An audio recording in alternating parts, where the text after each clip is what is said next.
നമസ്കാരം. മീഡിയ കമ്പാനിയുടെ വളരെ പ്രാധാന്യമറിയിക്കുന്ന ഡെയിലി അപ്ഡേറ്റിലേക്ക് സ്വാഗതം. എല്ലാവരും ശ്രദ്ധിച്ചിരിക്കേണ്ട കുറച്ച് പ്രധാന അറിയിപ്പുകൾ. നവംബർ മാസം ഉൾപ്പെടെ വിവിധ പെൻഷൻ ആനുകൂല്യങ്ങൾ ചിലർക്ക് അക്കൗണ്ടിലേക്ക് ലഭിക്കാതെ വരുന്നുണ്ട്. പലരും പെൻഷൻ വിതരണം കഴിയുമ്പോൾ ഈ തുക അക്കൗണ്ടിലേക്ക് ലഭിക്കാത്ത സാഹചര്യത്തിൽ സ്റ്റാറ്റസ് പരിശോധിക്കുമ്പോഴാണ് ഞെട്ടിക്കുന്ന കുറച്ച് വിവരങ്ങൾ കാണാൻ സാധിക്കുന്നത്. പ്രത്യേകിച്ച് സ്ത്രീ ഗുണഭോക്താക്കളും നോൺ റീമാരേജ് സർട്ടിഫിക്കറ്റ് ഹാജരാക്കിയിട്ടില്ല. അതോടൊപ്പം തന്നെ ചിലർ മസ്റ്ററിങ് ചെയ്തത് വിജയിച്ചിട്ടില്ല.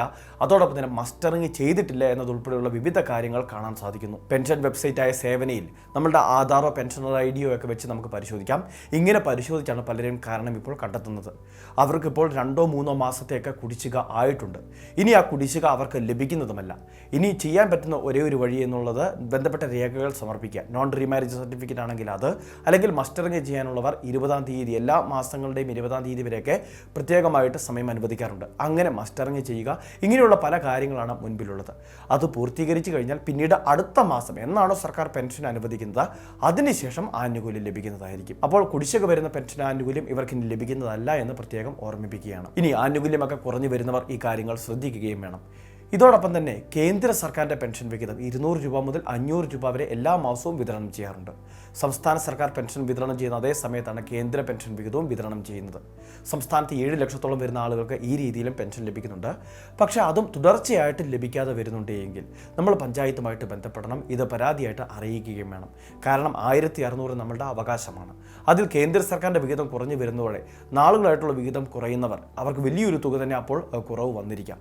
അപ്പോൾ അങ്ങനെയുള്ള പിശകുകളൊക്കെ പരിഹരിക്കുന്നതിന് അത് ഉദ്യോഗസ്ഥർ പറയുന്നതനുസരിച്ച് പുതിയ ബാങ്ക് അക്കൗണ്ട് ഓപ്പൺ ചെയ്യുകയോ അല്ലെങ്കിൽ ബന്ധപ്പെട്ട എന്തെങ്കിലുമൊക്കെ തിരുത്തലുകൾ നമ്മുടെ ഭാഗത്തുനിന്ന് വരുത്തേണ്ടതായിട്ടോ വന്നേക്കാം.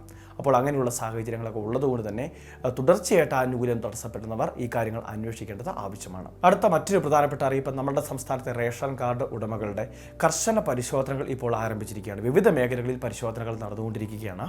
പരാതി ലഭിച്ചിട്ടുള്ള വിവിധ പ്രദേശങ്ങളിൽ ഉദ്യോഗസ്ഥർ നേരിട്ടെത്തി കാർഡുകൾ പിടിച്ചെടുക്കുകയും അതോടൊപ്പം തന്നെ ഫൈൻ ഉൾപ്പെടെ ഈടാക്കുകയും ചെയ്യുന്നുണ്ട്. ഇനി ഇത്തരം അനർഹമായിട്ട് റേഷൻ കാർഡുകൾ കൈവശം വെച്ചിരിക്കുന്ന AY അതോടൊപ്പം തന്നെ BPL കാർഡുകളെ കുറിച്ചുള്ള പരാതികൾ അറിയിക്കുന്നതിന് വേണ്ടി സാധിക്കും. റേഷൻ കടയിൽ പ്രത്യേകമായിട്ട് ഡിസംബർ മാസം 15-ാം തീയതി വരെ ഒരു തെളിമ എന്ന പേരിൽ ഒരു ബോക്സ് ഉണ്ടാകും. ഈ ബോക്സിലേക്ക് പരാതികൾ രഹസ്യമായിട്ട് അറിയിക്കാൻ സാധിക്കും. ഉദ്യോഗസ്ഥർ അത്തരം വീടുകളിലെത്തി കർശനമായിട്ട് പരിശോധനകളിലൂടെ അനർഹമാണ് എങ്കിൽ അവരെ കാർഡുകൾ പിടിച്ചെടുക്കുകയും പുറത്താക്കുകയും ചെയ്യുന്നതായിരിക്കും. അർഹതയുള്ള വ്യക്തികൾക്ക് BPL കാർഡുകൾ ലഭിക്കാൻ ഇതിടയാക്കുകയും ചെയ്യും. അടുത്ത മറ്റൊരു പ്രധാനപ്പെട്ട അറിയിപ്പ്, വനിതാ വികസന കോർപ്പറേഷൻ വഴി സ്ത്രീകൾക്ക് വ്യക്തിഗത വായ്പയും അതോടൊപ്പം തന്നെ ഗ്രൂപ്പ് വായ്പകളും ഇപ്പോൾ നൽകുന്നുണ്ട്. ഇപ്പോൾ അപേക്ഷകൾ സമർപ്പിക്കാനുള്ള അവസരമുണ്ട്. 4 മുതൽ 5% പലിശയിലാണ് സംരംഭങ്ങൾ ആരംഭിക്കുന്നതിന് വേണ്ടി. അതോടൊപ്പം തന്നെ കുടുംബശ്രീ CDSകൾക്കെല്ലാം ഇത്തരത്തിൽ അയൽക്കൂട്ടങ്ങൾക്കുൾപ്പെടെ വ്യക്തിഗത വായ്പ, ഗ്രൂപ്പ് വായ്പ എന്നിങ്ങനെയൊക്കെ വിതരണം ചെയ്യുന്നത്. ഈ ആനുകൂല്യങ്ങളെ പറ്റിയുള്ള വിശദ വിവരങ്ങൾക്ക് വനിതാ വികസന കോർപ്പറേഷനുമായിട്ട് ബന്ധപ്പെടുക. ചെറിയ പലിശയിൽ കോടികൾ വരെ വായ്പയായിട്ട് നമുക്ക് ലഭിക്കും. ഇത്തരത്തിലുള്ള പദ്ധതികൾ പാഴാക്കാതിരിക്കുക, അപേക്ഷകൾ സമർപ്പിക്കുക. വളരെ പ്രധാനപ്പെട്ട കുറച്ച് ഇൻഫർമേഷനാണ് വീഡിയോ വഴി ഷെയർ ചെയ്തത്. ഇതുപോലുള്ള വിവിധ അറിയിപ്പുകൾക്ക് ചാനൽ സബ്സ്ക്രൈബ് ചെയ്യുക, ഫോളോ ചെയ്യുക.